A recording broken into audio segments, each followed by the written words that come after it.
볼리입니다. 나폴리가 스페지아를 3대0으로 꺾은 원정 경기 대승을 거뒀는데요.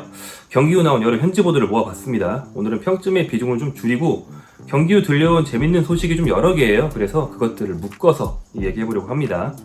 먼저 나폴리 입장에서 스페지아는 굉장히 쉬운 상대였어요. 결과를 봐도 그렇죠. 그런데 이건 스페지아가 실수를 많이 해서 이겼다란 뜻이지 경기력이 아주 좋았다란 뜻은 또 아니에요. 나폴리가 경기를 아주 압도하고 지배를 다하면서 슛계를 많이 만들고 그러진 못했는데 스페지아가 약간 자멸해준 면이 있거든요. 그렇다면 나폴리 입장에서 왜 경기력 발휘가 평소보다 잘 안 됐는가, 이걸 우리가 설명하는데 짐작하게 해주는 그 이유를 알 수 있게 해주는 두 가지 소식이 있어서 한번 얘기해 보겠습니다. 첫째는 스페지아 스포터들의 적개심입니다. 이 두 팀이 사이가 굉장히 안 좋대요. 가까이 있는 어떤 라이벌도 아닌데 왜 라이벌이 됐는가. 먼저 작년 5월 스페지아 홈에서 두 팀 팬들이 이미 충돌하면서 당시 킥오프가 좀 지연될 정도로 격화된 그런 사건이 있었는데, 그 전에도 이 두 지역 사이의 지역 감정이 상당하다고 합니다. 북부의 항구 쪽인 스페지아, 남부의 항구 쪽인 나폴리, 지역 감정이 좀 심하다고 하고요. 그래서 이번 경기를 앞두고 스페지아 측이 굉장히 모욕적이고 공격적인 응원을 준비했다고 해요.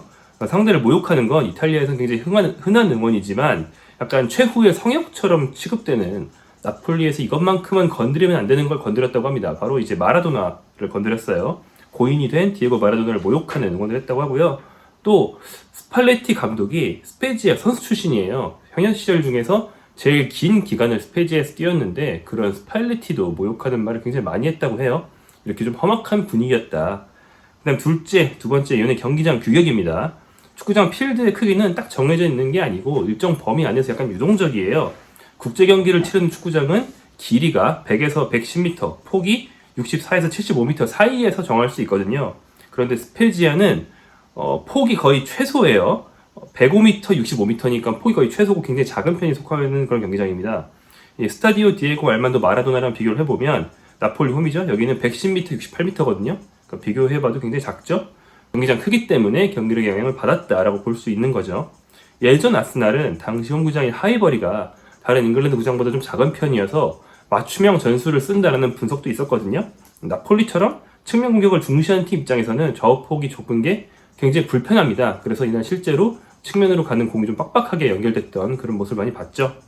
그럼에도 불구하고 나폴리는 좀 꾸준히 공을 전방으로 투입한 끝에 스페지아의 수비 실수를 많이 이끌어냈고 3골이나 넣으면서 승리를 거둘 수 있었습니다.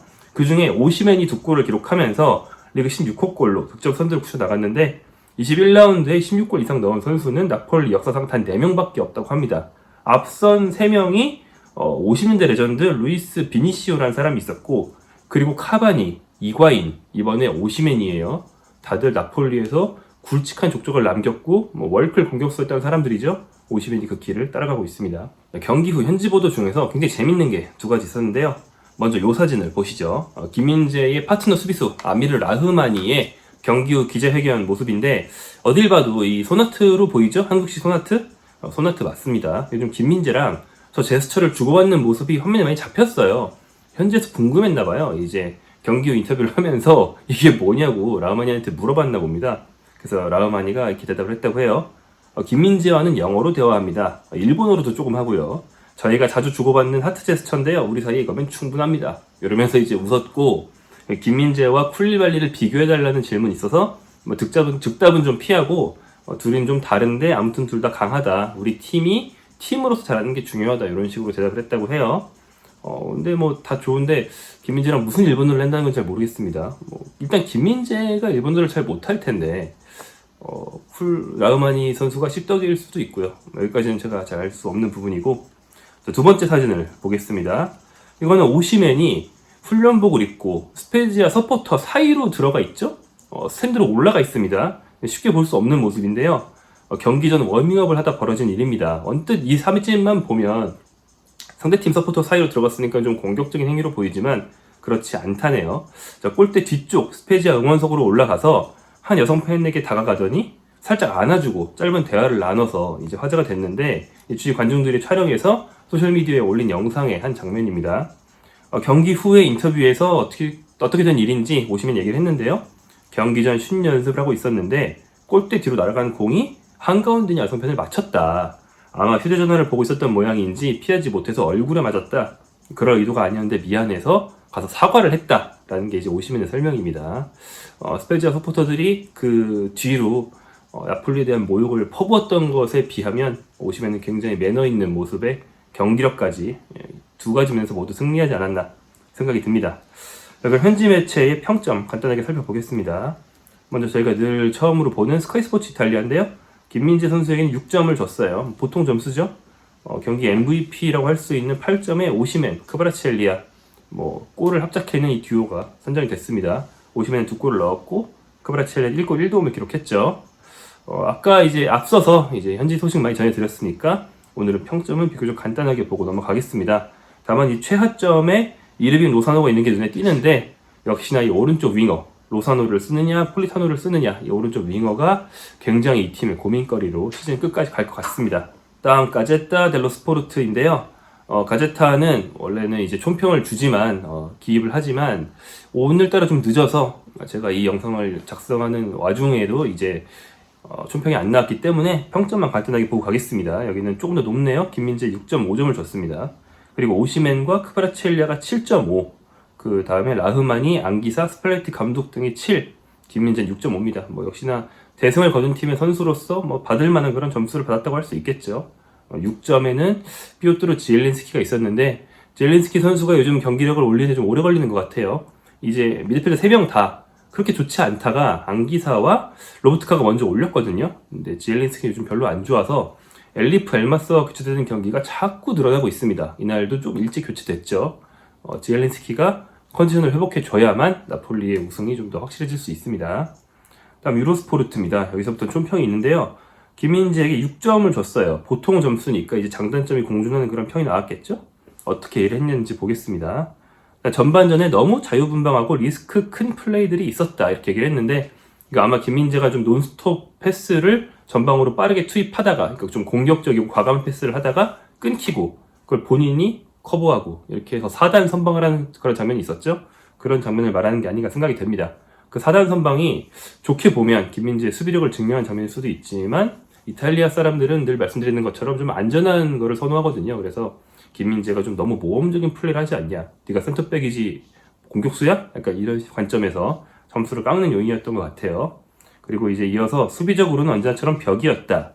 이는 그를 위협할 만한 선수가 없기 때문이기도 했다라는 평가가 있습니다. 실제로 상대 공격진이 좀 약하긴 해요. 은발라 은졸라라는 주전 공격수가 이날 빠졌고 대신에 이제 임대로 합류한 엘도르 쇼브로도프가 데뷔전이었을 겁니다. 이제 뛰었는데 우즈벡 대표죠. 아무것도 못하고 김민재에 막혀 있다가 이제 교체가 됐습니다. 유로스포르트는 역시 오시멘과 크바라치엘리아에게 공동으로 7.5점을 줬고요. 후이와 스팔레티 감독이 7점, 라흐마니 6.5, 김민재 등이 6점. 여긴 심지어 로사노에게 5를 줬네요. 5. 굉장히 떨어진 점수입니다. 자, 다음 칼초메르카토의 점수를 보면 여기는 김민재에게 7점으로 굉장히 높은 점수를 준 유일한 매체입니다. 제가 본 것 중에서는 유일한 매체입니다. 쇼무로도프를 확실히 제어했고 붙어야 할 때 차분하게 붙었다. 그 상대 공격수 쇼무로도프를 거의 지워버렸다는 점에서 높은 점수를 줬다고 할 수 있겠습니다. 이 매체는 쇼무로도프에 대한 평가에서도 쇼무로도프에게 5점을 주면서 김민재 같은 선수와 상대해야 하는 데뷔전 너무 가혹했다 이렇게 얘기를 했어요. 그러니까 김민재가 이제는 상대 공격수가 만나면 굉장히 껄끄러울 수비수로 이탈리아에서는 확실히 인식이 되고 있다는 걸 보여주는 그런 평가죠. 여기서는 오시멘에게 8.5를 줬고 로버트카, 크바라치엘리아, 스팔레티 감독 등이 8점을 받았습니다. 여기도 로사노는 5네요. 로사노가 아주 엄청나게 낮은 평가를 받고 있는데 솔직히 그럴 만한 경기였다 볼 수 있겠습니다. 자, 다음에 지역지인 칼초나폴리 24의 평가를 보죠. 김민재에게 6점을 줬는데요. 거의 패스미스를 하지 않았다. 그러니까 위기도 없었다. 별로 바쁘지 않았다. 좀 쉬운 경기지 않았냐라는 좀 가혹한 평가입니다. 근데 똑같이 센터백인 라흐마니에겐 7을 줬어요. 라흐마니가 좀 경고를 감수해 가면서까지 하는 그런 좀 아슬아슬한 수비들이 있었는데 그것에 대해서 라흐마니에겐 좋은 평가를 하고 김민재의 조금 더 안전한 수비에 대해서는 낮은 평가를 하지 않았나 이런 생각이 되고요. 오시멘과 크바라치엘리아가 역시 7.5였고 여기도 로사노가 최하점이네요. 오른쪽 윙어 문제가 이렇게 시즌을 보내다 보면 언젠가는 대두가 될 수도 있습니다. 현재까지는 로사노와 폴리타노를 번갈아 쓰면서 효과를 보고 있고 이날도 로사노가 못하니까 폴리타노 교체 투입하자마자 운이 좋은 거긴 하지만 그쪽에서 펠트킥이 나왔죠. 효과를 보고 있고, 그 다음에 왼쪽 공격에 크바라첼리아가 확실하지만 언젠가는 문제가 될 수도 있거든요. 그게 이제 나폴리의 큰 고비가 되지 않기를 기원하면서 이번 영상 마쳐보겠습니다. 감사합니다.